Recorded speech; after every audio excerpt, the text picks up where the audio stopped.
So, folks, we're here for a Brewgooders chat with the artist and writer David Broughton here. So, welcome, David. Hi, Colin. Nice to see you again. Yes, indeed. So it's only been a little over a week since we were both at a Lawless Comic Con.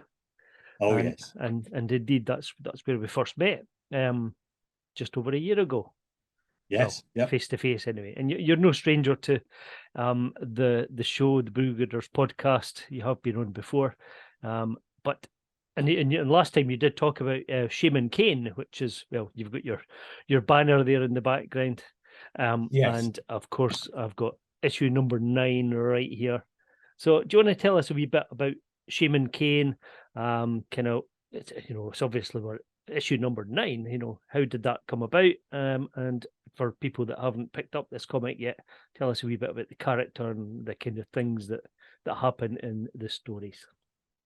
Okay, so Shaman Kane is a futuristic horror, and it's more like a space fantasy as well, and Shaman Kane's basically he's a space cop who polices supernatural nasties. He belongs to a shamanic order, and they have mystical origins. So you'd have to read some of the earlier books to find out about that. And he, as I said before, he basically goes out and sorts out all the nasties in the universe, and hopefully sort of keeps this civilization, the galaxy safe.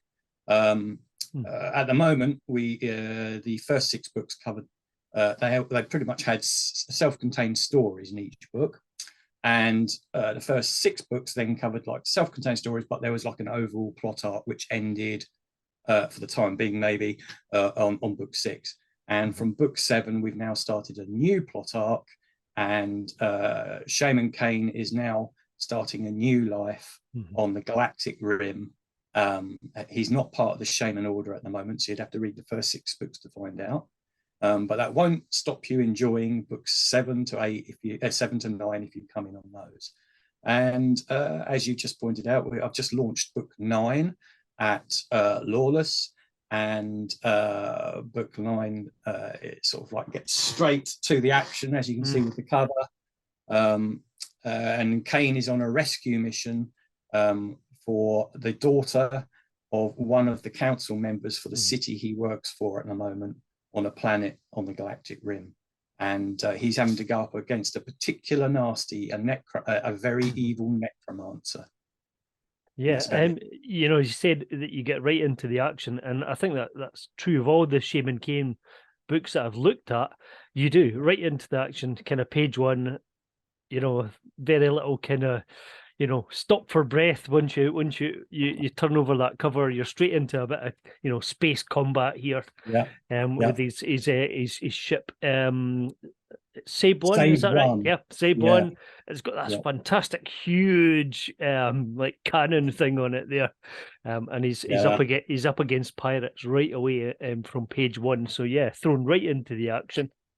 And he's got his sort of holographic compatriot aboard the ship. Annie, yes, Annie's quite an interesting character. I mean, we first met Annie in book 1, and it was in a short story, and she was actually the pilot for the ship. She was actually a pilot. Her name's actually Annie Cruz, and get me glasses. It's been a while since I've written this now, and I can't remember the name of the ship. The liner is called McCaffrey. Yeah, that's right. Yeah, and for all science fiction fans, because I put a lot of Easter eggs in a lot of my books, and anybody that knows who Anne McCaffrey is, she's one of the most famous science fiction writers from I think about the 60s and 70s, maybe a bit earlier. So, and she wrote Dragon's Song, books, those sort of things. So I included a few Easter eggs in there. And Annie, poor old Annie, doesn't suffer she suffers a little bit in that episode and ends up as Kane's AI. I thought that's quite interesting, and that you've kept this character alive, kind of, but also she does have a kind of mech suit that she can take over and become, give Kane a bit of a hand from time to time, which is quite a clever way of keeping her part of the action. Well, she gained that suit in book 5, actually, because book 5 and 6 are a two-parter to wrap up the first arc. Yeah. And I'd recommend that anybody that likes the look of what we're talking about, Shaman Kane, and that maybe pick up, maybe pick up the first 6 books. But yeah, it does hot up towards the end, and she needs a mech suit for the job that's going on. Yeah. So it's a nice mix of science fiction and kind of supernatural horror. I suppose that gives you quite a bit of scope for doing really different stories. Yeah, definitely. I mean, to be honest, Colin, it's as you said, that I don't do a lot of slow burn in Shaman Kane. I like slow burn stories, but I think for me, we tend to see a lot of them these days. Yeah. And when I first started writing Shaman Kane, I thought it was better to stick to what I know. And I like action, and I like science fiction and horror. And so I started off very slow, story of the week. I basically took my time with writing the stories, and then as I went on, I've developed them a bit more, and they've sort of told a little bit more long form. As I said, it's occasional two-parters, and with a plot arc going in the background. But yeah, I definitely like to portray the action a lot more in there, and I think if you're doing that, you've got to have some good visuals with it as well. Yeah, absolutely, and it's a kind of thrill of a page. It really is. It doesn't kind of stop at all. From the initial kind of space battle, then he boards the pirate ship, and then is off on another part of his mission onto this weird planet where he's got to deal with a big bad, and gets into all sorts of scrapes there.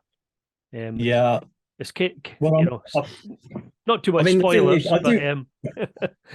I do give people a little bit of room to breathe in the book, but as you mentioned, not much. But I think for me, it's a case of the only breather the readers have had since book 6 was book 7, because book 6 was a pretty big ending, and then book 7 is basically Kane telling a story on the way to his new life on the galactic rim on a planet, and I think the planet's Sigma 958, and again, anybody that knows Babylon 5 will see it's a slightly different number to the famous the Sigma planet on Babylon 5, where the big baddies turn up. But yeah, so like there's a little bit of a breather from 5 and 6 with book 7, because he tells a story of the tragedy on Starship Arcadia. And then of course we hit the ground running on book 8 with stories on in his new life. But yeah, I have 24 pages to sometimes about 30 pages of each book. I vary it. They're between 24 and about 36 pages, the books. Book 8 was 44 pages, so that was a bit of a bumper issue. And I don't like to let people waiting too much. It's a case of action. You need the surprises. You need the pace. You need the you haven't got a lot of time to keep people waiting in 24 pages. So the thing is, it's like, get the plot out, get it started, get people into it, and then hit them with the shocks, and when they're sort of resting for a couple of pages, then hit them with some more, and then finish it up, and then leave them hopefully wanting more next week. That's what I try and do. Absolutely. I mean, I think it's great the way that you do that, and you do cram a lot into those pages, and of course, in this particular issue, you got a nice pin up of one of the other characters, one of the other shaman, and also that's going to be the next T-shirt that you just showed there, so. Really? Oh, awesome! Yeah, so that's a cool design. This is the T-shirt at the moment. Yeah, I don't know if you can see it. So there we go. And the next one I do will be the Shaman Jane, and exactly that picture you see there. Yeah, and you've got a nice bit of kind of process work coming up with designs. Hopefully this is not too much of a spoiler, but process designs for some of the baddies in there, and kind of how they morph and things. And that's always interesting to see. I mean, from what I know of Shaman Kane, you always come up with kind of interesting kind of particularly baddie designs. I think the villains are always kind of interestingly designed. Where did you get all those ideas from? Oh, well, I couldn't tell you the truth. It's misbegotten youth, I'm afraid. When I was at art college, I had some very interesting times at art college. Oh, I see. And Right. I think reading too many sort of like science fiction horror books as well. Probably Giga was probably, I had Oh, lots of really? Giga artwork around, and if that doesn't give you nightmares, I don't know what's going to.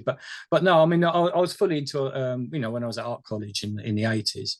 I was at Epsom Art College, which I think part of that Frank Hampson taught at, actually. I think he was actually over on the oh god, it was where they did all the clothes, the fashion part of the college. Yeah. It was in a completely separate block over on the other side of Epsom. Oh, wow. To where I studied, and I think he also taught one of the other little technicals there as well. But yeah, before I get off topic, I basically used to do a lot of reading of different books and seeing all the films, like everybody does when they're younger. You get into the films, you get into the books, the comics, and everything, and pretty much that. I mean, you draw a lot of information. You draw a lot of your imagination from what you're reading, and of course, as I said, misbegotten youth and things. Yeah, you can come up with some quite interesting images.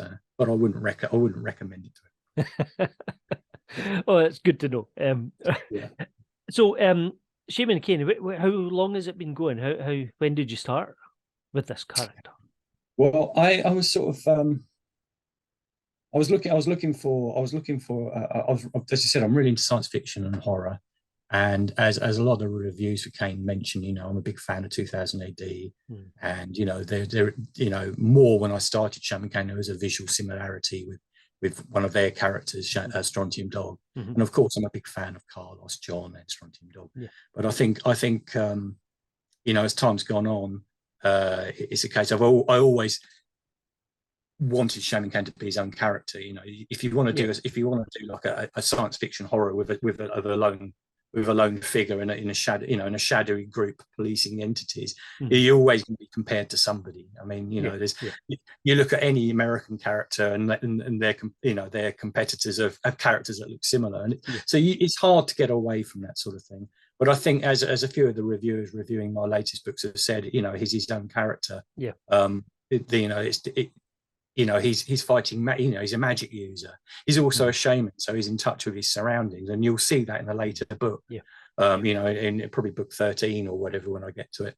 And he's also, as I say, he fights supernatural creatures mostly.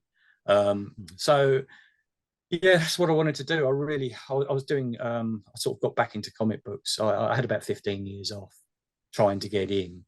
I've been publishing my own small press books for over 36 years now. Yeah. And it's a case of, I just never had any luck getting into 2000 AD or any of the other books. I think the big problem was, coming from the UK, we're taught to be quite humble. We're taught not to think too much of ourselves. Don't big yourself up. Yeah. And I think what we're not taught how to do is network. Yeah, how to network and sell yourself, and absolutely, yeah.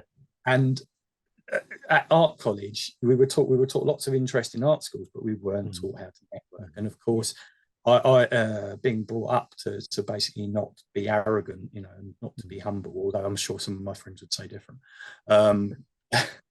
It's if you can't actually go out and network, you're not going to get jobs at a lot of these places. You do. Like the art industry, the comic book industry, it seems to me, because I know a few pros, is you do have to be very confident and you do have to push. And I've just never been very good at that.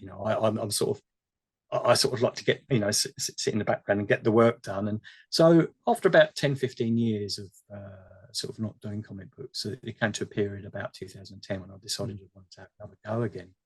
And again, I've not been very successful in 2000 AD. I've been picked up by Antarctic Press now, so that's nice. Yep, that's rather exciting. Yeah, it is. It means that Shaman Kane will hopefully pick up some new American readers. And again, the readership's growing over here, slowly but surely. And I'm happy with its progress. And I've had some very good fans of 2000 AD. But it's always nice to pick up a new audience, so I'm hoping they'll like it.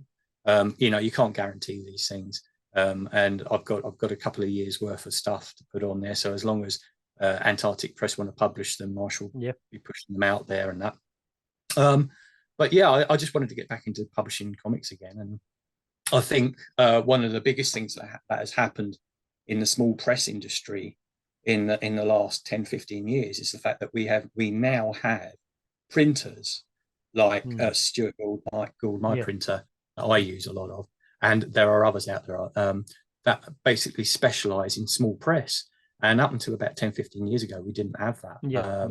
You know, and again, and the big problem with that is if you can't print, you know, if you can't do high quality printing, you know, I mean, these books, you know, whether you actually like my style and my stories or whatever, they are a good, you know, they're of a good standard in printing. Yeah, so certainly are. Really good paper quality.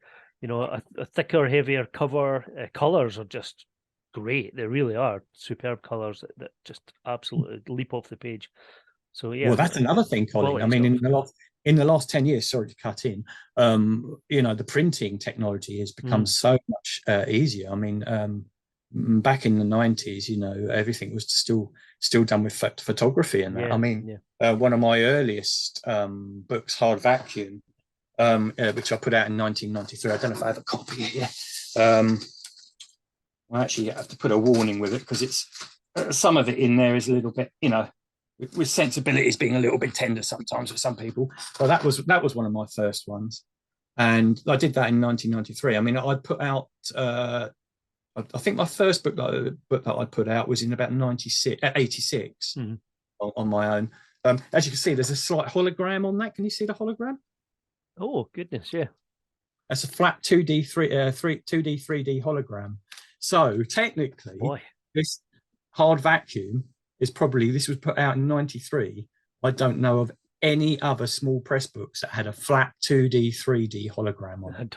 Yeah, I can't imagine. So not back then. Boy, oh boy. Yeah, and the reason was one of the guys that was writing it and stories on it was because it's an anthology. He worked for one of only 5 places in the UK that does holograms. Yeah, and so of course I don't know how he got the hologram done. I don't know whether he saw it, but anyway, we ended up with holograms, and I've still got 30 issues of this with holograms on them. Yeah, all the rest of the issues I have don't, and I'm sort of holding them back. Do you know what I mean? But nobody will ever care. Do you know what I mean? But yeah, that could possibly be the first ever.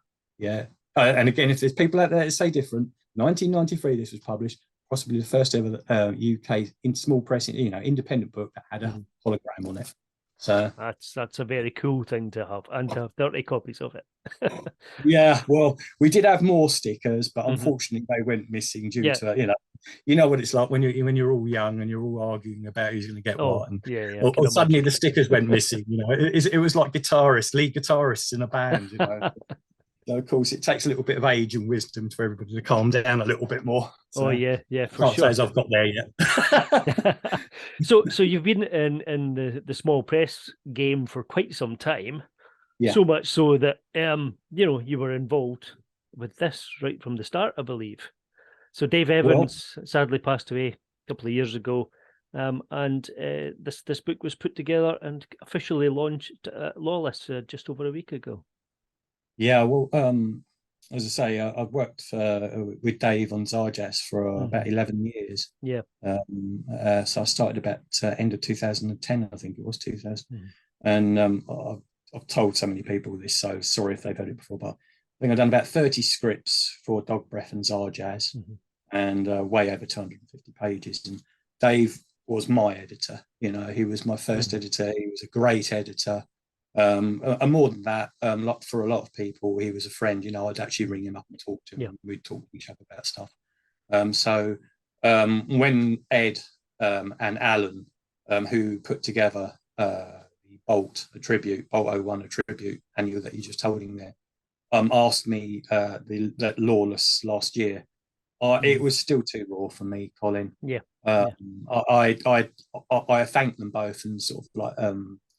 And I said, no, I couldn't. To be honest, Colin, I had to stop thinking about the poor Dave. You know? It's a shame. And Ed, about at the beginning of this year, asked me again, and I felt as though I could actually put pen to paper. Might make me sound a bit weak or whatever, but yeah. So I was really happy that Ed and Alan asked me again. and I produced. I didn't ask them whether I could use because the I thought we could use the 2000 AD characters because it was our jazz, and I thought so. I initially I did Dave, that picture of Dave that you've seen there, but the background had Hammerstein, it had Rojaws, and it had riddling on his shoulder, and of course, luckily the wonderful guys at Sector 13 over in Ireland, Northern Ireland, and Peter Duncan. I was so lucky that they chose to publish that in their 2000 AD fanzine. So anyone that wants to see the original cover for that, basically maybe pick up these issue 7 with the supplements, etc., from Sector 13. And of course, we have to remember and respect that there is an IP. These characters are an IP, and although we feel it's inconvenient, we have to respect that. And the guys at Sector House 13 and everybody that, and Dave Evans, like Dave when he was, they all did, and they were all very respectful of what we were using. But they contacted me and asked me to do it. So the cover on the Bolt annual that you've got there was the second one. So I included obviously Jeeves or Bolt at the background, in the background, and Dr. Bob. And actually, Dr. Bob was actually the real Dr. Bob. I think there was a lady called Amanda, I think her name was, who said, "Call me Bob." She was walking around actually at Lawless. So I actually got to meet her. So it was really nice. But yeah, so I've got to do that, and Dave's face took me about 4 goes to get it done as well. It was a tough. Yeah. Sorry, Colin. I know what it's like trying to do a likeness of somebody. My wife keeps asking me to draw my kids, and I just can never get it good enough for to be happy with. Yeah, I know. I feel you, man. I'm not a portrait artist, but I knew if that was going to work, it had to look like him. And I'd used obviously I was using photo reference, and I had another photo of him, and I tried it because I thought everyone's going to use a certain photo, and it was one. It just didn't. This photo I was using just didn't look like him, and so I used the photo, the one of him standing next to Danny, and basically I flipped it, and after about another 2 goes, I managed to get the inks halfway close, and then once the colours were on, it was like, got it. Well, I got it as far as I was concerned, and I think most people have been quite happy with it. Good. So yeah, that book made its kind of debut. Well, it was on Kickstarter, but then it was at Lawless just over a week ago. A few copies were available for sale, and I think they all went. And a few more went on sale at Enniskillen Comic Con over just this past weekend. So let's talk a wee bit, just a couple of minutes really, about Lawless. Obviously, we met there just over a year ago, and then caught up again just the other week past. So is that an event that you've been going to frequently? Is that... Yeah, I've been to everyone except from the first one because I didn't know it was on. It was on a right. I think it was Birmingham. It was in a pub in Brun. But yeah, I've been to everyone since. I'm hoping to be able to get a table and go to the next one, in the 10th anniversary. 10th anniversary, that's pretty amazing. Yeah, quite an event. I mean, obviously very 2000 AD oriented, but again, a lot of those writers and artists have worked on other things as well. The current new battle action that's come out, and the kind of IPC Fleetway comics of the 70s, 80s, 90s, right up to modern day. So it's incredible, isn't it? I mean, what you got to imagine is you've got 30 pros in that room, and as small pressers and traders, we're in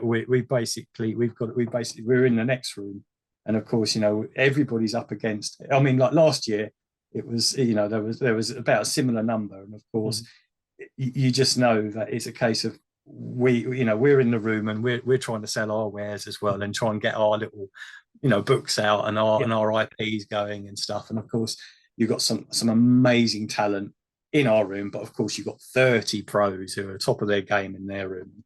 And the thing is, the Sue Hadrell, who organised this event with her team, it puts on an amazing show. And even it's just one of the friendliest shows you could ever go to. Yeah, you're absolutely right. Yep. Well, I mean, you can be walking down the corridor to your room, and John Wagner will walk past you, and he'll go, "All right," like, and you're just all right, John. Do you know what I mean? And it's like, the good thing about it is the pros there trust everybody, you know, and everybody behaves. You know, everybody, like, even though you're a massive fan of these people, you know, it's a case of like everybody has boundaries, you know, and none of it has to be mentioned. It's just like, that's what makes it one of the friendliest shows there. You know, you can go along. There's a lot to see. There's a lot to do.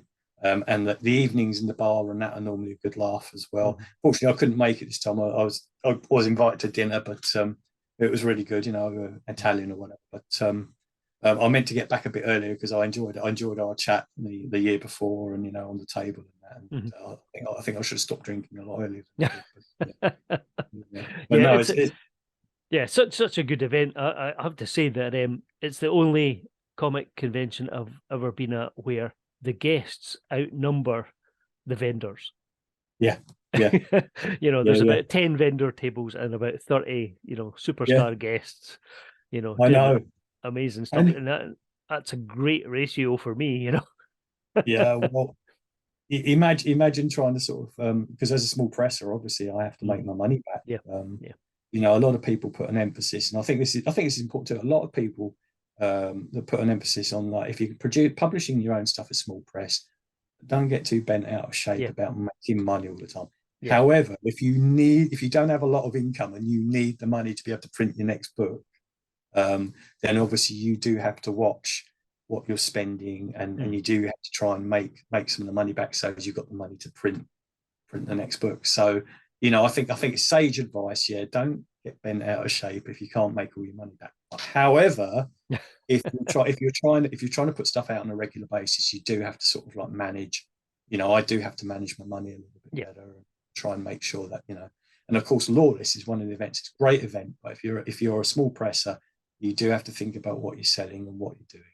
You're absolutely right. I mean, really, for any event, you've got to kind of be careful. If you're a big comics fan, there's always lots of goodies that you can easily pick up. I have to say, since last year, I had been saving up my pennies and, you know, kind of putting away this sort of £2 coins in the jar. And I managed to get a couple of commissions done by Mike Dory and Dan Cornwell. So that's what I'd saved up for. That sounds great. Mike, I love Mike from the, you know, for me, he was one of my favorites in the early 2000 ADs. Oh yeah. And, you know, like his drawings of Roadjaws and Hammerstein and Mac Zero and all the rest of it. It's absolutely brilliant. And Dan, of course, you know, he's going from strength to strength. You know, in 2000 AD, he's a great artist. You know, I'm very pleased for him. I mean, he was working on Azar Jazz the same time as myself, and, you know, John Pauling. It's like, just as it says in the annual, you know, it was a work marriage made in heaven. That's right. There's a strip, a 1-page strip, and it's very funny. It's great. A dream come true to be working on a, you know, the fanzines and then getting picked up for the main prog by the book that inspired them all. But as you say as well, you know, like you're having to do, you know, like put the money aside. I mean, a couple of the commissions that I picked up for it as well. One of the guys was basically telling me that he had to take on a spare job, you know, delivering food to be able to, you know, to afford to buy some of the commissions that he wanted. And you know, and I felt so, you know, I really appreciated that as, you know, as a creator, that he was actually going out there to do that so as not to take any money from his family. Do you know what I mean? And it was, and, you know, so much so that I actually did him a little bit of extra artwork to say thank you for that.